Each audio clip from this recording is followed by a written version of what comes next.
मंगलाचरण करेंगे। ओम नमः सिद्धेभ्याः जय श्री ओम नमः सिद्धेभ्याः जय श्री ओम नमः सिद्धेभ्याः। मंगलम भगवान वीरो मंगलम गौतमो गणी मंगलम कुंद कुंदाद्यो जैन धर्मोस्तु मंगलम। सर्वमंगल मांगल्यम सर्व कल्याण कारकम प्रधानम सर्वधर्माणां जैनम जयतु शासनम जैनम जयतु शासनम जैनम जयतु शासनम। परमात्म प्रकाश नाम का ग्रंथ आचार्य कुंद योगेंद्र देव जी का रचित और मुनि श्री ब्रह्मदेव जी की टीका रचित ग्रंथ में हम पढ़ रहे थे। दुआ नंबर 35 हमने पढ़ दिया, 35 तक। और आत्मा की बहुत सुंदर व्याख्या उन्होंने की है, सब तरह से समझाया है। तो जो उनका डायरेक्शन है उस डायरेक्शन के हिसाब से अगर अपन चलते चले जाएं, ऐसा चिंतन बनता चला जाए तो अवश्य ही आत्मा का अनुभव संभव हो जाता। कल हमने जो 34 नंबर का जो पढ़ा था उसको देखेंगे पहले और फिर उसके बाद आगे अपन चलेंगे।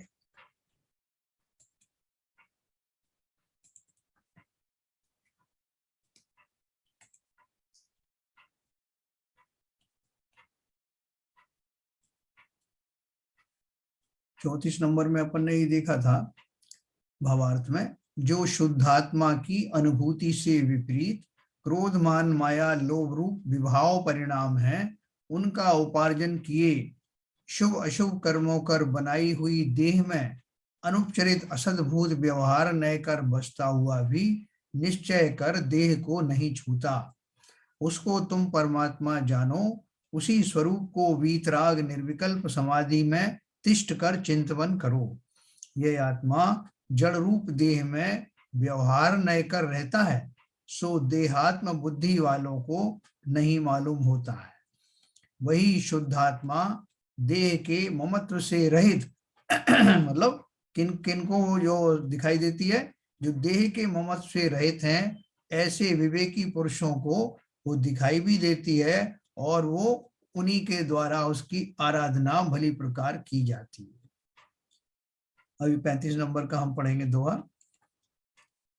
जो समभाव परिठ्य जोई कोई फुरे, परमानंद जड़ंत फुड़ो सो परम हवई। आगे, जो योगी समभाव में स्थित है, उसको परमन को परमानंद उत्पन्न करता हुआ कोई शुद्धात्मा स्फुरयमान है, उसका स्वरूप कहते हैं। ये भी हमने पढ़ा था कल। समभाव अर्थात जीवन मरण लाभ अलाभ सुख दुख शत्रु मित्र इत्यादि इन सब में समभाव को परिणित हुए परम योगीश्वरों के अर्थात जिनके शत्रु मित्र आदि सब समान है और सम्यक दर्शन सम्यक ज्ञान सम्यक चारित्र रूप अभेद रत्नत्रय जिसका स्वरूप है, ऐसी वीतराग निर्विकल्प समाधि में तिष्ठे हुए उन योगीश्वरों के हृदय में वीतराग परम आनंद को उत्पन्न करता हुआ जो कोई स्फुरमान होता है, वही प्रकट परमात्मा है, ऐसा जानो। ऐसा ही दूसरी जगह भी आत्मानुष्ठान इत्यादि से कहा है, अर्थात जो योगी आत्मा के अनुभव में तल्लीन है और व्यवहार से रहित शुद्ध निश्चय में तिष्ठते हैं, उन योगियों के ध्यान करके अपूर्व परमानंद उत्पन्न होता है। इसलिए हे प्रभाकर भट्ट, जो आत्म स्वरूप योगीश्वरों के हृदय में स्फुरायमान है, वही उपादेय है। क्या बोल रहे हैं? ऐसा आत्मा का जो स्वरूप जो बताया है वो योगियों को तो उनके रोम रोम में बस जाता है, मतलब उनको तो ज्यादा मेहनत करनी नहीं पड़ती, वो उनके सदैव ही उनके ध्यान में रहता है, क्योंकि अब उन्होंने उस स्वरूप को नक्की कर लिया है। जैसे अपन को कोई चिर परिचित प्रतिमा है, बार बार हमारे नगर की कोई प्रतिमा है, तो वो हम कहीं भी चले जाते हैं तो हमारे ध्यान में बस जाती है। तो ऐसे ही वो जो योगी हैं, योगीश्वर हैं, जो इस साधना में बहुत आगे बढ़ चुके हैं, उनको उस आत्मा का स्वरूप भली प्रकार दिखाई देता है।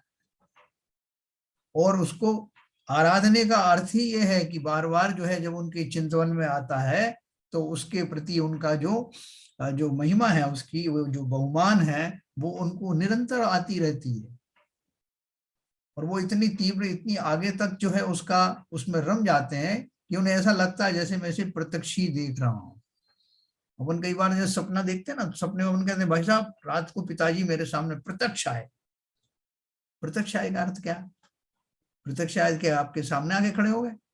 नहीं नहीं, अरे आप बिल्कुल यकीन मानो जैसे हैं वो वैसे के वैसे जो है प्रत्यक्ष नजर आए।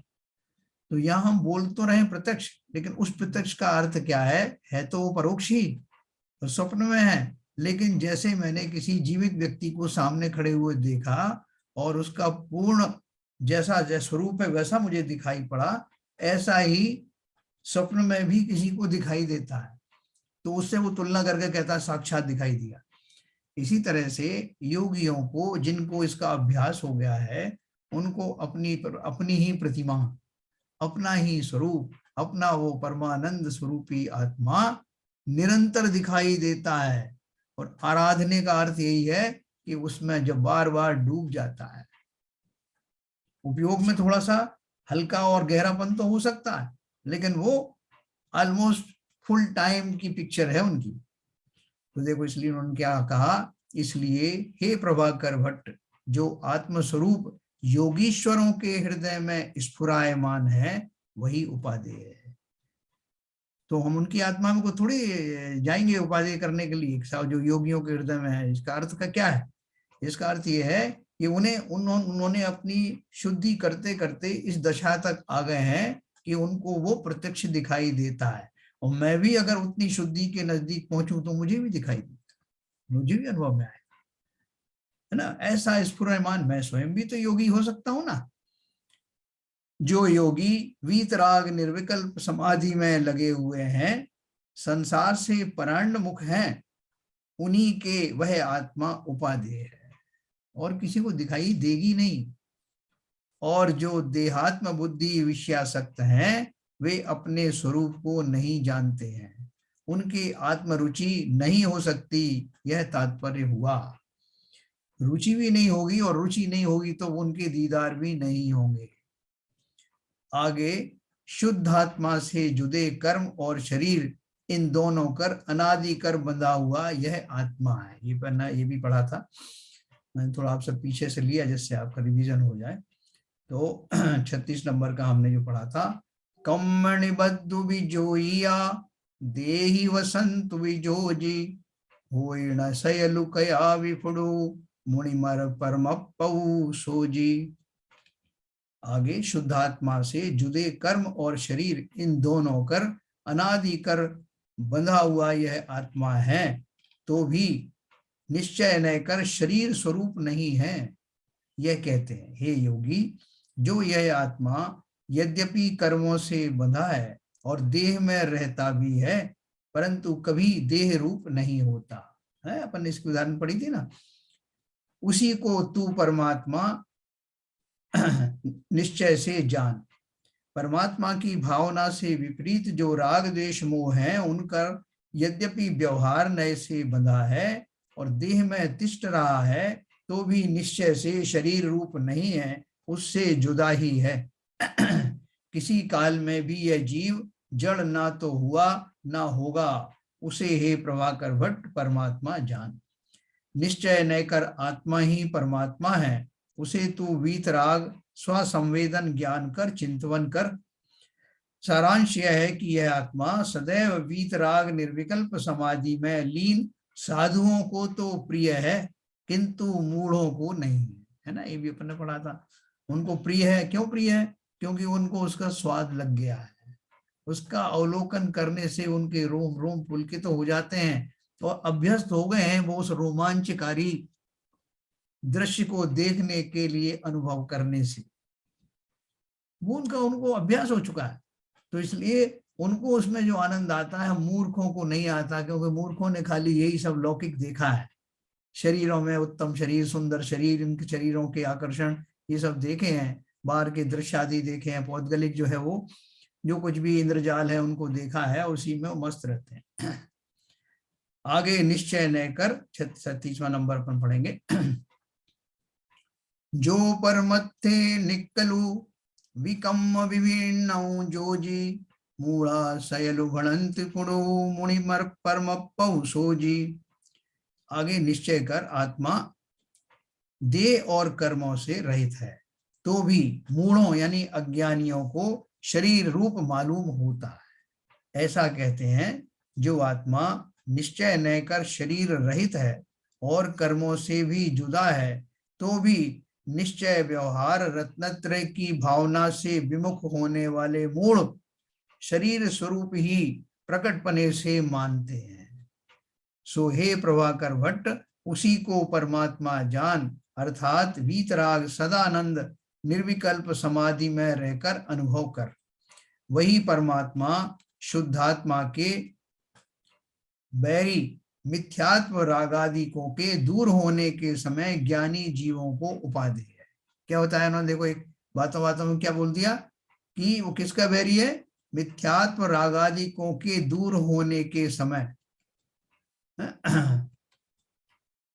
वही परमात्मा शुद्धात्मा के बैरी मिथ्यात्व रागादिकों के, उनके बैरी कौन से हैं, मिथ्यात्व रागादिक हैं, उनके दूर होने के समय ज्ञानी जीवों को उपाधि है। यानी वो आत्मा जो उन मिथ्यात्व रागादि आदि से जो उसके शत्रु हैं उनसे जब रहित होती है और जो अवस्था शुद्ध अवस्था प्रकट होती है, वही अवस्था ज्ञानी जीवों को उपादेय है, उसी की वांछा करते हैं। और जिनके मिथ्यात्व रागादिक दूर नहीं हुए उनके उपादेय नहीं है, पर वस्तु का ही ग्रहण है? हमें तो वो ग्रहण उपादेय लगता ही नहीं, लगता भी थोड़ी देर के लिए अपन सुन लेते हैं कोई प्रवचन में तो थोड़ा आहा आहा कर देते हैं, लेकिन वापस वही इसी के साथ वो सुनने वाली चीज अलग है और भोगने वाली चीज अलग, तो इसलिए हमें उसका दर्शन होगा भी नहीं। आगे, अनंत आकाश में एक नक्षत्र की तरह जिसके केवल ज्ञान में तीनों लोक भासते हैं।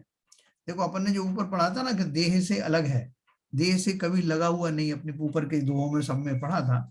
और इसके पहले अपन ने ये जो कारण कार्य रहस्य नाम की पुस्तक में पढ़ा था ना, 4 तरह के अभाव, एक पदार्थ का दूसरे पदार्थ में नहीं होना, इसी को अभाव कहते हैं। शास्त्रों में 4 अभावों की चर्चा की गई है, उनके नाम थे प्राग भाव यानी प्राग प्लस अभाव, दूसरा था प्रध्वंसा अभाव, प्रध्वंस प्लस अभाव, तीसरा था अन्योन्या भाव, अन्योन्य प्लस अभाव, और चौथा था अत्यंत अभाव यानी अत्यंत प्लस अभाव। ऐसे अपन ने 4 तरह के अभाव बहुत विस्तार से पढ़े थे, आपको याद होगा पहले। तो यहाँ भी वही बात कर रहे हैं, एक पदार्थ दूसरे पदार्थ के बीच में ये सारे अभाव रहते हैं, कोई किसी को टच कर भी नहीं सकता, चाहे तो भी नहीं कर सकता, क्योंकि ये प्रकृति के नियम हैं। सभी पदार्थों में ये खूबी है, सब एक दूसरे का निमित्त तो बन सकते हैं, लेकिन कोई किसी को छूता नहीं, स्पर्श नहीं करता, उसके परमाणु अलग, इनके परमाणु अलग, आत्मा के प्रदेश अलग, उद्गल के परमाणु अलग, टच नहीं होता। तो देखो आगे, अनंत आकाश में एक नक्षत्र की तरह जिसके केवल ज्ञान में तीनों लोक भासते हैं, वह परमात्मा है।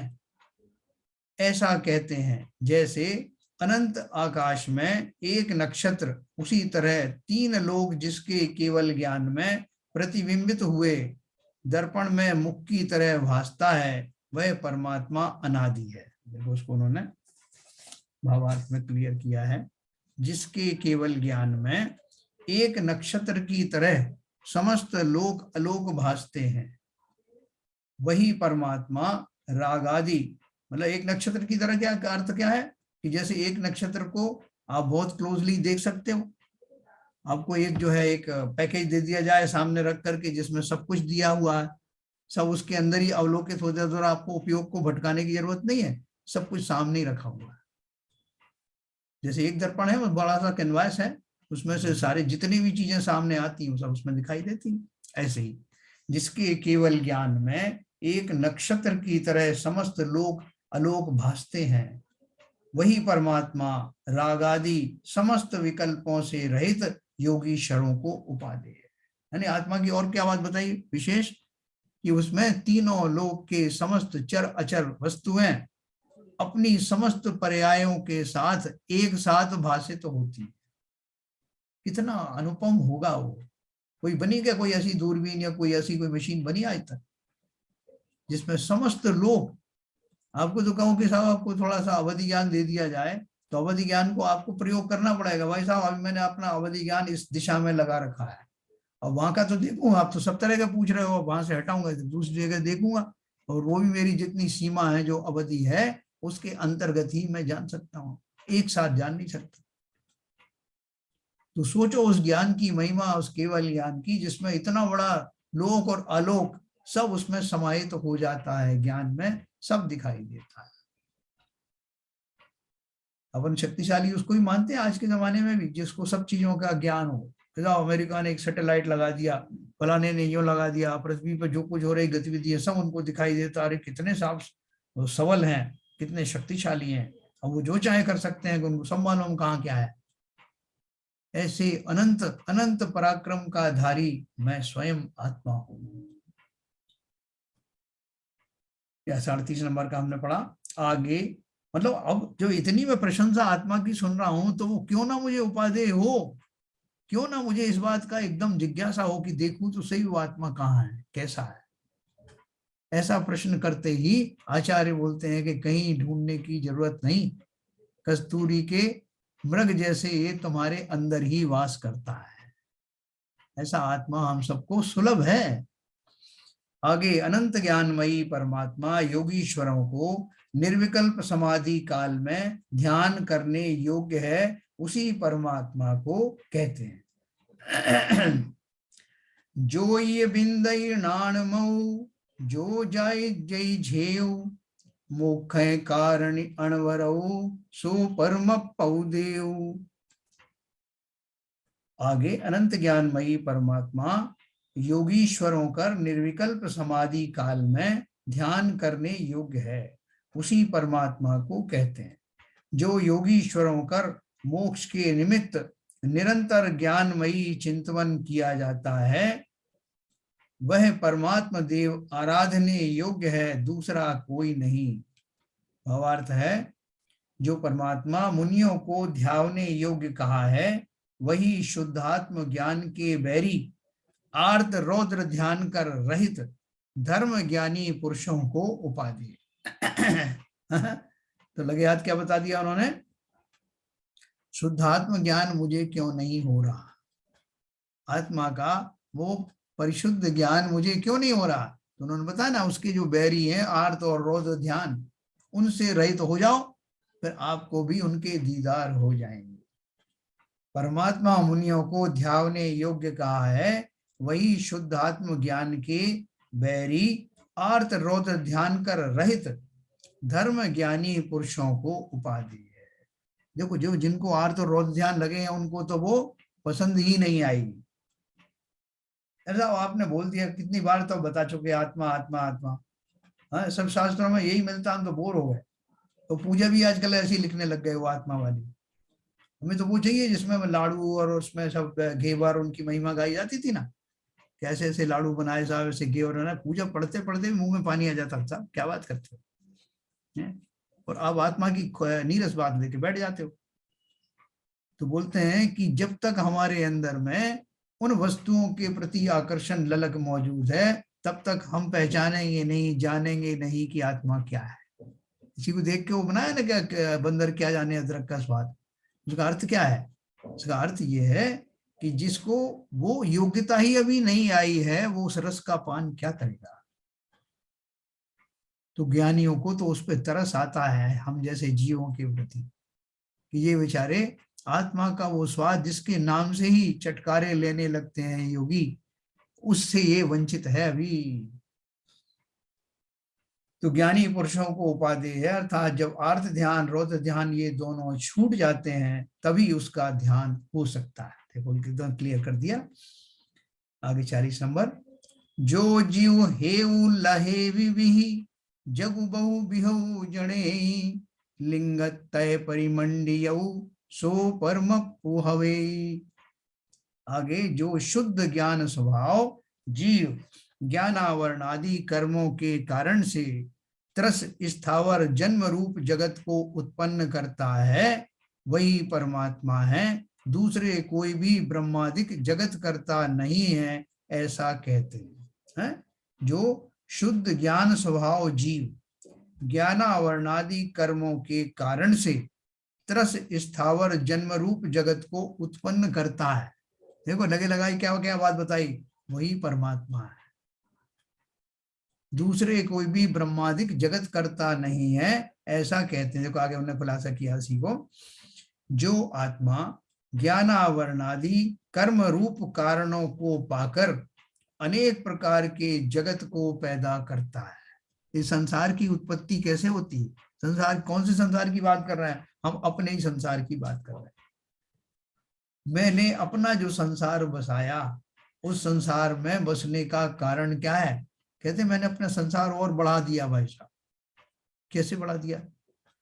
बोले ये जो ज्ञानावरणादि रूप जो मैंने कर्म अपने पहले बांधे थे, जब वो उदय में आते हैं तब मुझे जो कुछ मेरा ज्ञान है वो भी प्रकट होता नहीं, और नहीं होने के कारण मैं उन चीजों में प्रवृत्त होता हूं जो मुझे संसार को ही बढ़ाने में निमित्त बनते हैं।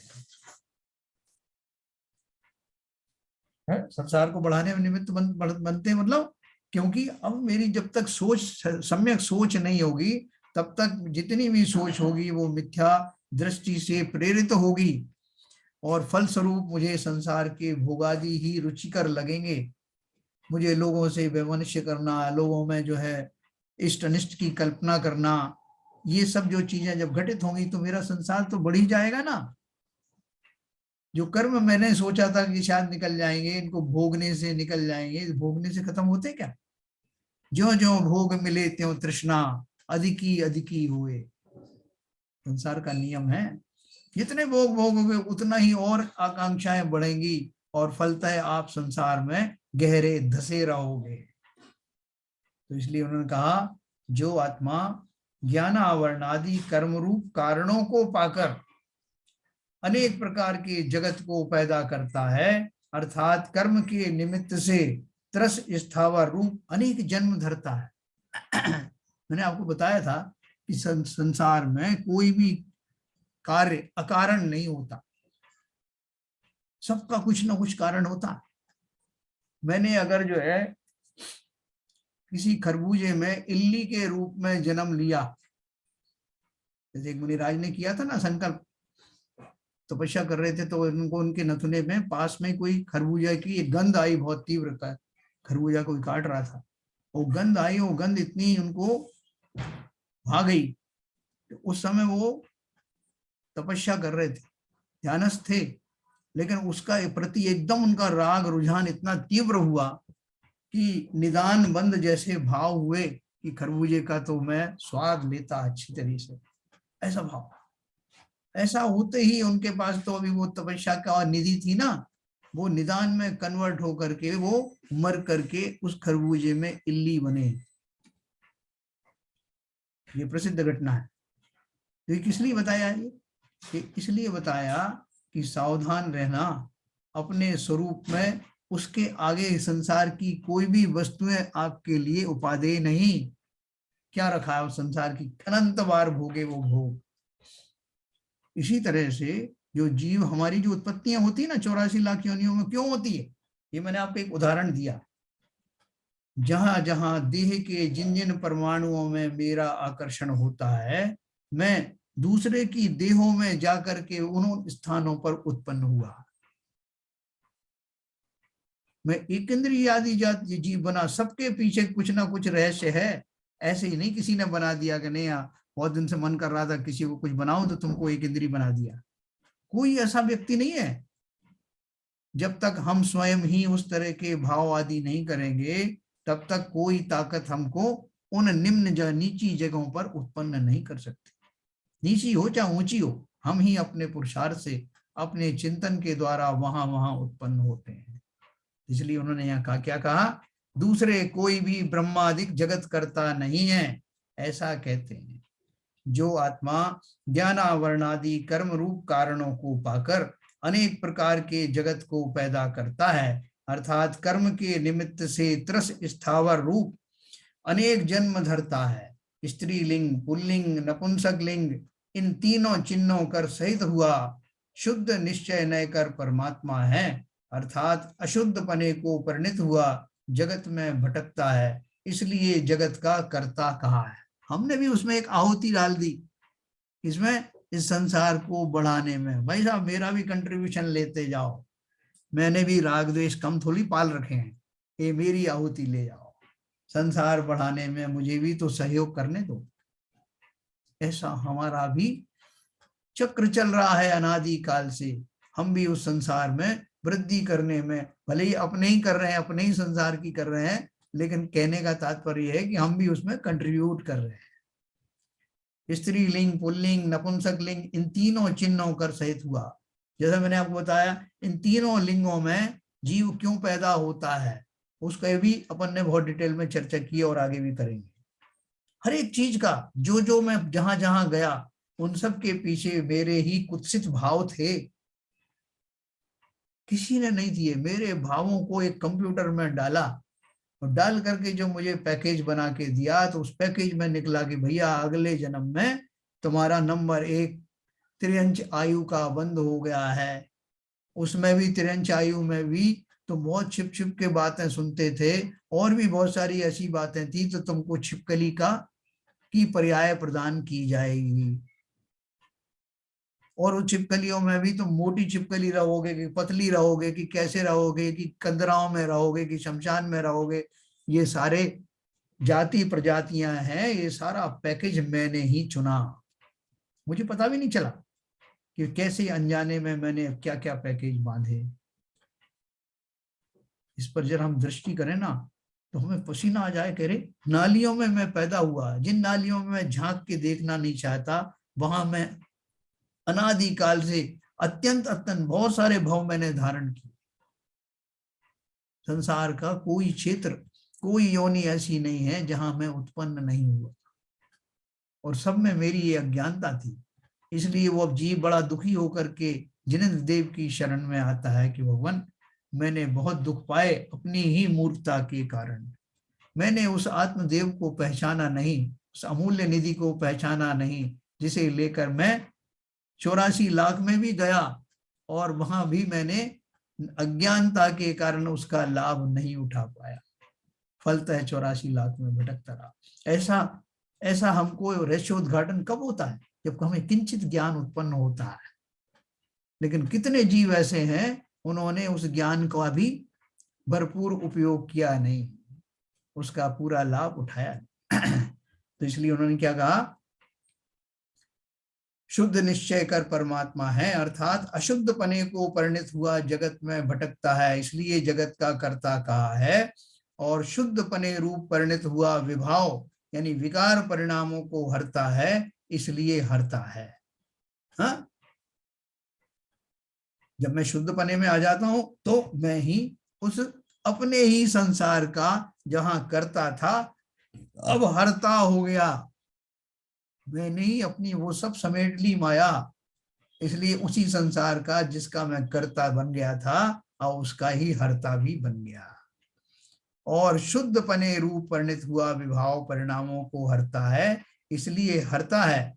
यह जीव ही ज्ञान अज्ञान दशा कर करता और हरता है, और दूसरा कोई भी हरिहरादिक करता हरता नहीं है। संसार का और कोई ब्रह्मा विष्णु महेश कोई भी ना इस संसार को बनाने वाले हैं, ना ही इसको नष्ट करने वाले।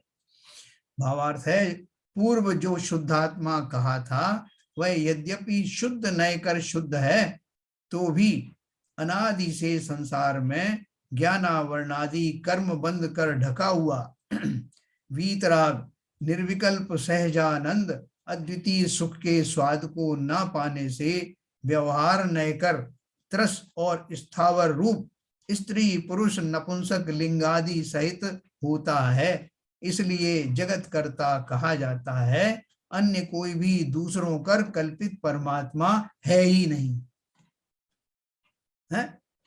देखो सारे दर्शनों में, जितने भी दर्शन एक्सेप्ट जैन दर्शन, सब में वो किसी ना किसी कर्ता को मानते हैं।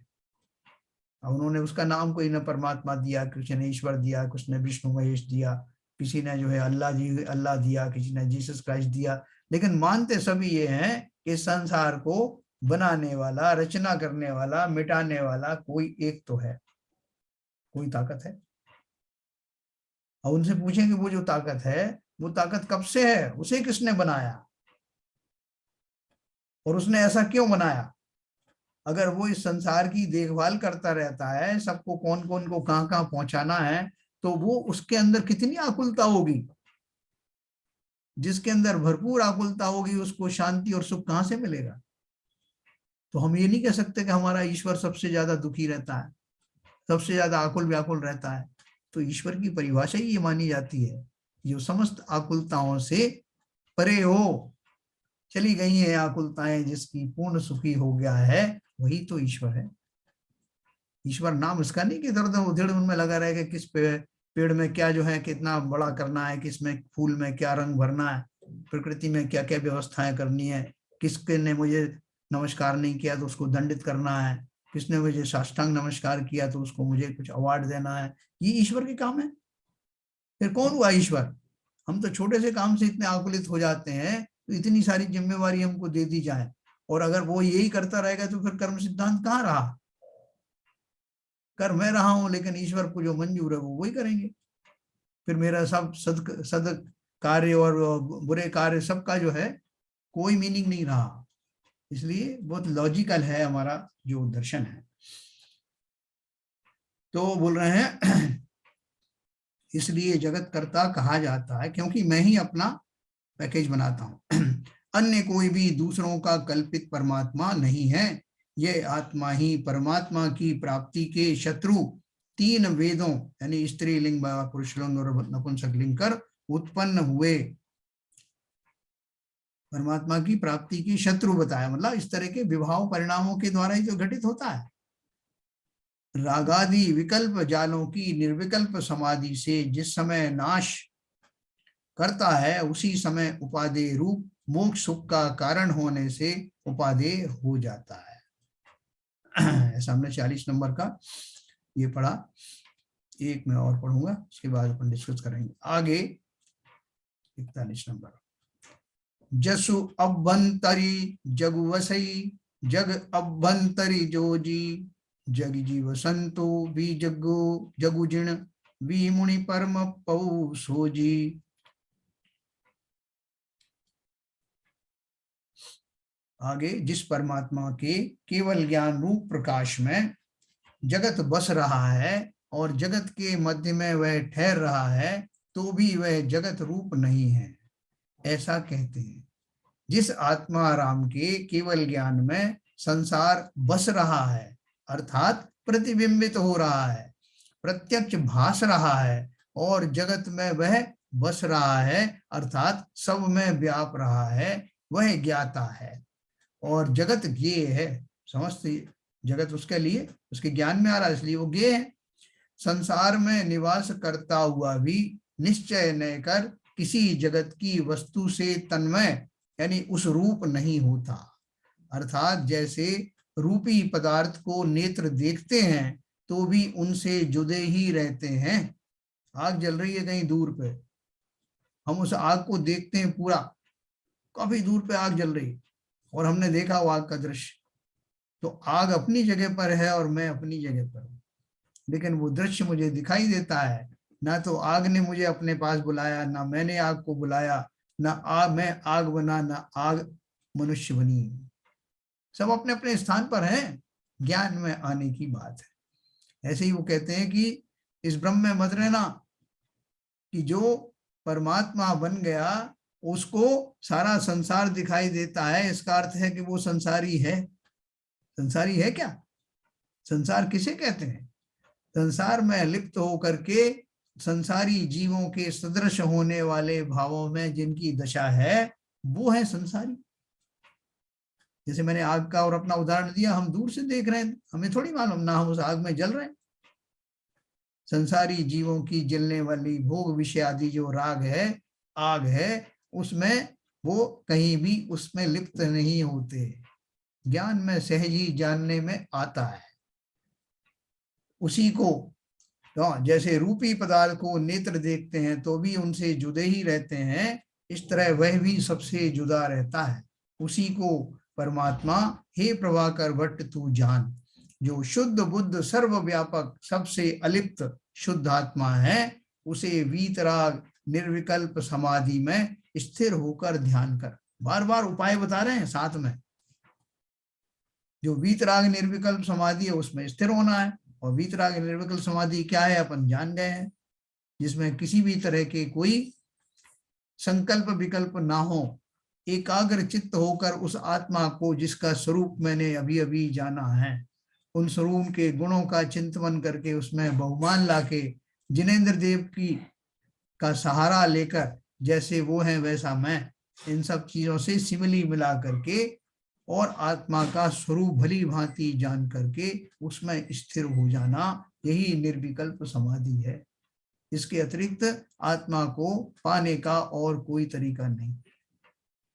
जो केवल ज्ञानादि व्यक्ति रूप कार्य समय सार है, उसका कारण वीतराग स्वसंवेदन ज्ञान रूप निज भाव ही उपाधि है। किससे करोगे चिंतन? अपने भाव से कि दूसरों के भाव से? अपने भाव से अपने बारे में चिंतन करना है। पंच परमेष्ठी को मैं नमस्कार करता हूं, क्यों करता हूं? इसलिए नहीं कि उनको स्मरण करने से मेरा काम हो जाएगा, बल्कि वो मेरे लिए एक गाइड की तरह हैं, जिन्होंने अपनी आत्मा को इस परमात्मा शुद्ध अवस्था तक पहुंचा दिया है। वो मेरे लिए गाइड हैं, मेरे अभिभावक हैं। उन्होंने वो पूजनीय इसीलिए हैं कि उन्होंने मुझे वो मार्ग बताया और करके दिखाया। जिस ज्ञान के लिए मैं इधर उधर सिर मारता फिर रहा हूं, उसको उन्होंने प्रैक्टिकली करके अचीव करके बता दिया। केवल ज्ञान होने के बाद ही उनकी दिव्य ध्वनि खिली, नहीं तो मौन हो गए उसके बाद, दीक्षा के बाद। तो ऐसे अनंत ज्ञानी जो सब आज सिद्धालय में बैठे हैं, और बहुत सारे जो अभी उस मार्ग में चल रहे हैं, साधक दशा में हैं, काश मैं भी उन साधकों में जाकर शामिल हो जाऊं और मैं भी करूं दर्शन उस अपने अनुपम रत्न की, जो मैं लिए घूम रहा हूं अनादिकाल से, लेकिन उसका साक्षात्कार नहीं हो रहा, दीदार नहीं हो रहे। दीदार होते ही समस्त संसार की जो दुविधाएं हैं वो समाप्त हो जाने वाली हैं, और मैं भी उस अनोखे सुख का आस्वादन करूंगा जिसको अनेक अनेक जीव पूर्व में कर चुके हैं। अब मैं आपको अनम्यूट करूंगा।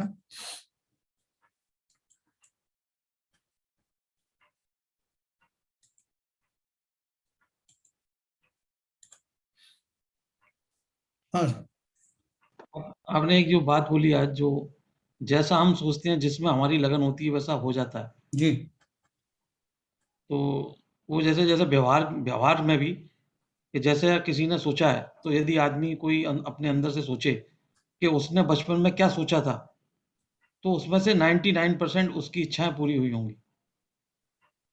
तो वैसे ही जैसे ये बताया, तो मतलब आदमी अपना खुद का सोचना वो खुद ही बनता है अपने से। ये बहुत बहुत सटीक है ये बात, मतलब इसमें कोई मतलब कोई किंतु परंतु नहीं है। बिल्कुल। जैसा हम सोचते हैं वैसा ही होता है, अपने लिए, दूसरों के लिए नहीं, अपने लिए। देखो प्रवचन सार में और इसमें नियम सार में एक गाथा है, इसमें बताया कि जिसने सिद्धों को द्रव्य गुण पर्याय से जाना, वो अवश्य ही सिद्ध बन गया। इसका अर्थ समझना।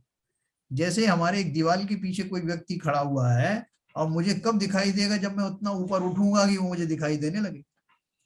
उसी तरह से सिद्धों को जानने के प्रोसेस में मैं अपने आप को इतना विकसित करूंगा, अपने भावों को उस लेवल तक लाऊंगा, तब मुझे वो सिद्धों का स्वरूप समझ में आएगा, और उस लेवल पर आते ही मैं स्वयं ही सिद्ध बन जाऊंगा। मेरी वो प्रक्रिया संपूर्ण हो जाएगी वहां तक जाते। वो खाली जो है सिर्फ लिखने की बात नहीं, उसको समझने की बात है। ठीक है शरण जी। और ये दूसरी बात, आपने एक और बात बोली कि जो जैसे भगवान कितना आकुल व्याकुल हो जाएगा यदि सारा कर्ता अपने हाथ में ले ले। तो मेरे को एक पिक्चर ध्यान आई, उसमें ऐसी काल्पनिक पिक्चर है। हाँ। तो उसमें भगवान उसको एक आदमी को अपनी पूरी ताकत दे देता है, तो वो हर मिनट में उसको हजारों रिक्वेस्ट आती रहती है, हाँ, तो वो पागल हो जाता है, तो वो सारी रिक्वेस्ट को अप्रूव कर देता है, हाँ, तो पूरी दुनिया उल्टी पुल्टी हो जाती है। तो हाँ। मतलब कहने का मतलब ये है कि ये जो बात अपने आप में इतनी गलत है, और जो अपने जो आगम है वो उस बात को बिल्कुल पूर्णता से और सत्यता के साथ में बताते हैं। देखो, आज किसी ने एक मैसेज डाला था, इसमें कहीं दूसरे ग्रुप में आया था कि उसमें दिया था थैंक यू करके, एक टाइटल दिया थैंक यू। वो किसी अजैन का है वैसे, लेकिन उसमें चर्चा यही दी हुई है कि मैं आज सबको थैंक्स देना चाहता हूँ, उन सबको जिन्होंने मेरा भला किया, सो कॉल्ड भला, उनको भी, और जिन्होंने नहीं किया, जिन्होंने मुझे इस योग्य बनाया कि मैं दुखों को सह सकूं, और जिन्होंने मुझे इस संसार का जो है वो वास्तविकता से परिचय कराया, मैं आज उन सबको थैंक्स देता हूँ। परिचय कराने के दो तरीके हैं, एक तो उपदेश तरीके से, और दूसरा ऐसे प्रतिकूलताएं प्रदान करके जिससे कि मैं संसार से भली भांति वाकिफ हो जाऊं। उन सबको थैंक्स। एक तो ये आया, दूसरा एक और आया जिसमें उन्होंने बोला कि संसार में अगर आपको मालूम पड़ जाए कि आज शाम को ही आपकी मृत्यु होने वाली है, तो हमारा सारा व्यवहार बदल जाने वाला है। मुझे ना कोई धन अच्छा लगेगा, ना कोई स्त्री पुरुष अच्छे लगेंगे, ना किसी से ईर्ष्या होगी, ना किसी में मान गशाय जागृत होगी, बल्कि लगेगा कि भैया सबसे क्षमा करो और चलो, समय आ गया। लिस्ट बनाऊंगा तो लिस्ट वो लंबी निकलेगी, पूरा दिन निकल जाएगा।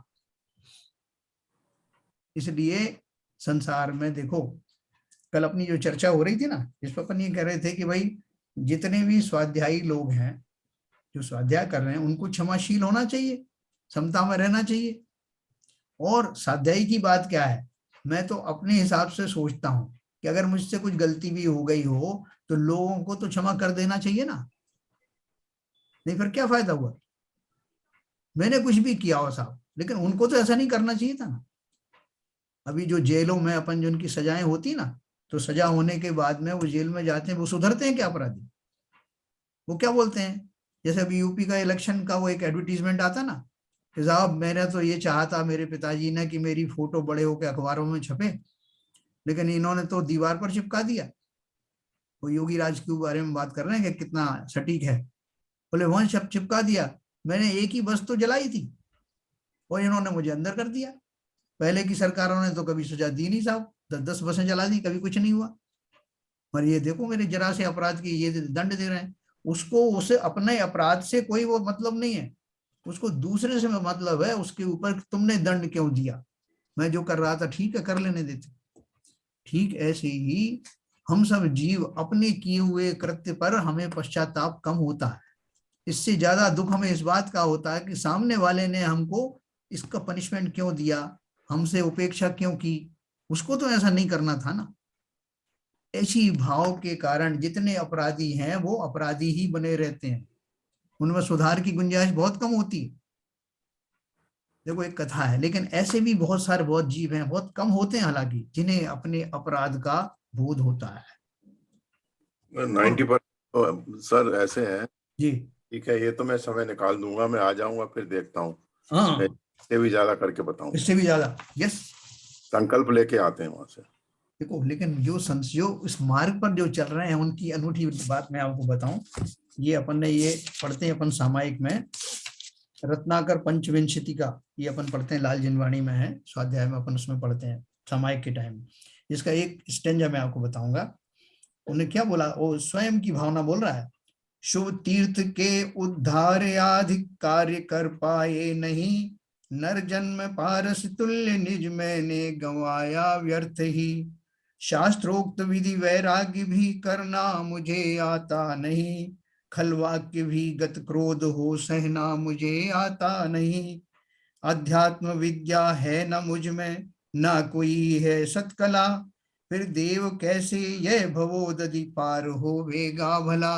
अपनी कमियां लिख के बोल रहे हैं, तो लास्ट में क्या बोला, सत्कर्म पहले जन्म में मैंने किया कोई नहीं, आशा नहीं जनमान्य मैं उसको करूंगा मैं कहीं। इस भांति का यदि हूं जिनेश्वर, क्यों न मुझको कष्ट हो। उन्होंने अपनी बहुत कमी बढ़िया। बताने के बाद क्या बोला इस भांति का यदि हूं जिनेश्वर, क्यों न मुझको कष्ट हो। संसार में फिर जन्म तीनों, क्यों न मेरे नष्ट हो।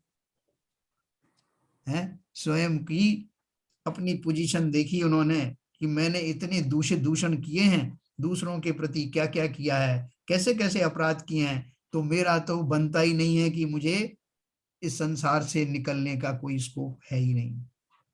मुझे क्यों, मेरे तो तीनों कुल क्यों ना नष्ट हो, क्यों ना मैं संसार में ही सड़ता रहूं, क्योंकि मैंने काम ही ऐसे किए।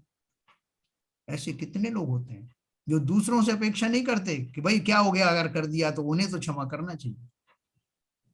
मैंने आपको एक कथा सुनाई थी, शास्त्र की प्रसिद्ध कहानी थी कि एक राजा का एक जीव के साथ बैर हो गया, और उन्होंने उस राजा के जीव ने उसको इतना सताया कि वो आर्त ध्यान से मर करके नाग बना। और राजा जो जिस पर्याय में था, वो लंबी आयु चल रही थी, और उसी पर्याय में वो उसका पर्याय बदल करके वो नाग बन के आ गया। राजा थोड़ा ज्ञानी था, उसको एक दिन उसको ये आवाज हुआ, और अवधि ज्ञानी मुनिराज से उसने पूछा कि मैंने इस जीव को बहुत सताया, तो वो कहाँ है। मुनिराज ने बताया कि वो बन मर करके नाग हुआ है और इसी शहर में है, और वो फला फला तारीख को तुमसे बदला लेने के लिए आएगा। नागों की स्मृति बहुत तगड़ी होती। और राजा को लगा कि मैं अपना बचाव क्यों करूं। आप सोचना जरा, मैंने उस जीव के प्रति इतना अपराध किया है कि उसको मुझसे अवश्य बदला लेना चाहिए। वो क्षमा करे नहीं है तो मैं सोच भी नहीं सकता कि मैंने ऐसा अक्षम्य अपराध उसके साथ किया था। तो आज मैं अपनी देह उसके सामने ही समर्पित करूंगा कि भैया ले ले अपना बदला, कि जन्म जन्म में इन बदलों की आग में मैं नहीं झुलसना चाहता। तो उसने क्या किया, पता करवाया कि हाँ नाग की बावई कहाँ है, वो भी सब पता करवा लिया। और उस बावई से लेकर के उस नाग के अपने घर तक उसने फूलों की कारपेट बना दी, ठीक अपनी सेज तक जहां वो सोया हुआ था राजा। और बड़ी बढ़िया उसने बनाई, सुगंधित और बड़े कोमल फूलों की। और ठीक उसी समय जो उसका समय आया था, उस समय पर वो नाग फुंकारता हुआ निकला, और उस रास्ते पर चलता हुआ फूलों के ऊपर से, और वहां पहुंच गया। राजा अपने पैर लटका करके बैठा हुआ था। जैसे ही उसने प्रवेश किया, उसने हाथ जोड़े राजा ने, हे नागराज, मेरा अपराध अक्षम्य है, मैंने आपके साथ क्या क्या किया, मैं कतई क्षमा के योग्य नहीं हूं, इसलिए आप अपना बदला लेकर के मुझे कृतार्थ करें। मैं जरा भी बचने की कोशिश नहीं करूंगा, आप आराम से सहज निडर होकर के जो आपको करना है करिए। पंचेंद्री होता संगी पंचेंद्री नाग, जब उसके इस तरह के वचन सुने तो उसको सबसे पहले तो ये लगा कि जिसने मेरे यहाँ आने तक की इतनी अच्छी व्यवस्था की कि मैं रास्ते में छिल जाता, इतने क्रोध में आया था, और कंकरीली पथरीली जमीन पर होकर इसने फूलों की सेज बिछा दी, और स्वयं ही क्षमा मांगते हुए मुझसे कह रहा है कि आप अपना बदला पूरा कीजिए, मैं क्षमा के योग्य नहीं। और ये बात सुन करके उसका क्रोध शांत हो गया, और वो बिना कुछ किए वापस चला गया। ये घटना हमें क्या बताती है कि वास्तव में हमें दूसरों से एक्सपेक्ट कम, कि उन्हें तो नहीं करना चाहिए, तो मैंने जो कर दिया तो कर दिया, थोड़ा सा तो किया था मैंने, उन्होंने क्यों सजा दी। ये नहीं, मैंने किया ही क्यों, इस सब का उत्तरदायी मैं ही हूं। है ना, एक सर्प के पास कोई गलती से चला गया, रस्सी समझ के, तो सर्प ने काट लिया। अब दूसरी बार वो फिर बचता हुआ उधर ही गया, फिर वही पड़ा हुआ था, उसने सोचा शायद इस बार रस्सी होगी, फिर उसने डस लिया। अब तीसरी बार वो आदमी वहां जाएगा क्या। तो अब उसके पास दो तरीके हैं, या तो उसकी उपेक्षा करे और या उसको मार डाले। तो ये हमारे विवेक के ऊपर है। हम जो कुछ भी कृत्य करते हैं, उनसे सामने वाले ने अगर आपको क्षमा कर दिया तो उस सामने वाले की महानता है, मेरी महानता नहीं। ये बात बहुत ध्यान रखना। हमसे जो अपराध हो जाते हैं, हम ज्यादातर लोग 90% हमारा यही रहता है, यार साहब मुझसे अगर गलती हो भी गई तो क्या हुआ, हम तो अज्ञानी हैं, इसमें हम अज्ञानी बन जाते हैं। उनको तो क्षमा करना चाहिए ना, उनको क्यों उपेक्षा रखना चाहिए। हम दूसरों को कैसा करना चाहिए उसके गाइड बन जाते हैं। लेकिन हमें क्या करना चाहिए, हमें क्या शोभा देता है, हम इसके ऊपर ध्यान देते नहीं। तो इसलिए जो कल अपन ने जो चर्चा की थी ना, उसमें दोनों बात है। एक तो ये कि मैं खुद क्षमाशील बनूं, अगर मैं इस पार्टी में हूं, क्षमा करने वाली पार्टी में हूं, तो मेरे साथ किसी ने कुछ भी किया है, मैं क्षमा का भाव रखूं। और दूसरा, अगर मुझसे कुछ अपराध हुआ है दूसरे के प्रति, तो नतमस्तक होकर अपनी गलती मान करके उस अक्षम्य अपराध के लिए अपने आप को प्रस्तुत कर देना। जैसे अकंपनाचार्य के जो उनका जो वो था संघ था, उसमें वो मुनि महाराज के जो मंत्रियों से विवाद हो गया था ना रक्षाबंधन की कथा में, तो उन्होंने जाकर के उनसे निवेदन किया आचार्य से, भगवान आज मुझसे बहुत बड़ी गलती हुई। उनको थोड़ी मालूम था, वो चाहते तो छिपा जाते। बोले क्या हो गया? बोले आज मैंने जो है ऐसे ऐसे उन मंत्रियों से बहस की जो मुझे नहीं करना चाहिए था, और मैंने बहुत जबरदस्त उनसे शास्त्रार्थ किया। और वो उनके सबसे प्रिय शिष्य थे आचार्य के। तो उन्होंने आचार्य से कहा कि महाराज मुझे सख्त सख्त दंड यानी प्रायश्चित देना, मेरे अंदर में बहुत आत्मग्लानि हो रही है कि मैंने क्या किया, मुझे तो समता में रहना था। मैं उनसे बहस करने खड़ा हो गया। अकंपनाचार्य जो है मौन हो गए, उनको समझ में नहीं आ रहा है कि मैं क्या कहूं। और वो पैर पड़े, बार बार आंसू से उनके पैरों का प्रक्षालन करते करते बोले महाराज मुझे इस अपराध बोध से मुक्त करो, ऐसा प्रायश्चित दो। वो प्रायश्चित देने का सोच रहे थे, तब तक उन्होंने अपनी पूरे मन की जो है व्यथा बता दी कि जिस समय मैंने ये सब बहस की उस समय मेरे अंदर मान कषाय भी बहुत था। मैं उनको अपने आप से, अपने ज्ञान के समक्ष कुछ नहीं समझता था, मेरे अंदर बहुत क्रोध भी था। उन्होंने अपनी पूरी आत्मदशा खोल के रख दी। अब बोले महाराज जितना सख्त से सख्त हो सकता है प्रायश्चित देना। मैंने कथा पढ़ रहा था, आज भी पढ़ी मैंने। तो वो अकंपनाचार्य जो है बड़े कंकर कर्तव्य विमूढ़ हो गए कि मैं क्या करूं। लेकिन फिर उनको प्रायश्चित दिया गया कि तुम उसी जगह जाके खड़े हो जहां तुमने उनसे बहस की थी, जिससे तुम्हारे कारण से संघ के ऊपर उपसर्ग ना आए, क्योंकि वो व्यक्ति जरूर आएंगे रात को और तुमको मारने के लिए आएंगे। तो उससे संघ क्यों बाधित हो। उनका बहुत बढ़िया आपने मेरे लिए प्रायश्चित दिया है। तो वहीं जाके खड़े हुए। बाद की घटना आपको मालूम है, उन्होंने मारने के लिए तलवारें उठाई और वहां का जो लोकल जो देव था वहां का स्थानीय, उसने उनको कील दिया। सवेरे ऐसी तलवारें खड़े खड़े रखी हुई, और राजा ने आके देखा और उनको गिरफ्तार किया। ये प्रसिद्ध कथा है। तो देखो जैसे वो, इसलिए तो वो मुनि कहलाए और इसलिए वो आगे की उनका मुक्ति का मार्ग उन्होंने वर्ण किया। हम सबको भी अगर वास्तव में मुक्त होना है तो अपने अंदर दोनों गुण विकसित करने होंगे, दूसरों को क्षमा करने का भाव और स्वयं अपने अपराध बोध से मुझे का ज्ञान होना, उसके लिए यथा योग प्रायश्चित करना, ये दोनों चीजें मुझे आने लगे। ठीक है सर। प्रायश्चित का भाव और समर्पण दोनों ही काम करते हैं। दोनों चाहिए, दोनों चाहिए, एक तरफा नहीं होता। यस। और दूसरे ने अगर क्षमा कर दिया, हमारा अधिकार नहीं है कि आपको क्षमा करना ही पड़ेगा। सब कोई क्षमा करे न करे, मैंने अपने आप को क्षमा कर दिया। It's more important. प्रायश्चित का एक आंसू जो है बहुत कुछ कर जी। कहानी आपको पसंद आई होंगी। बहुत सुंदर सुंदर।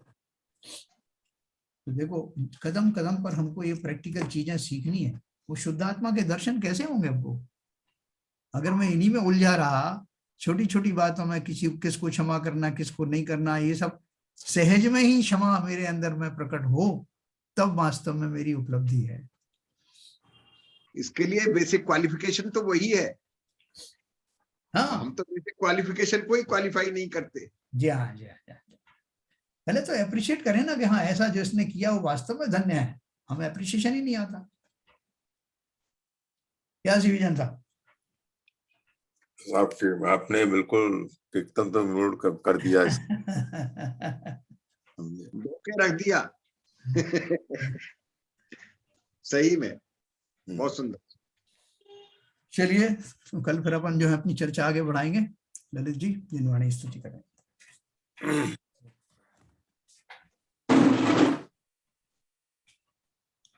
तम नाश वे को ज्ञान के प्रकाश वे को अपर भास वे को भानु सी बखानी है।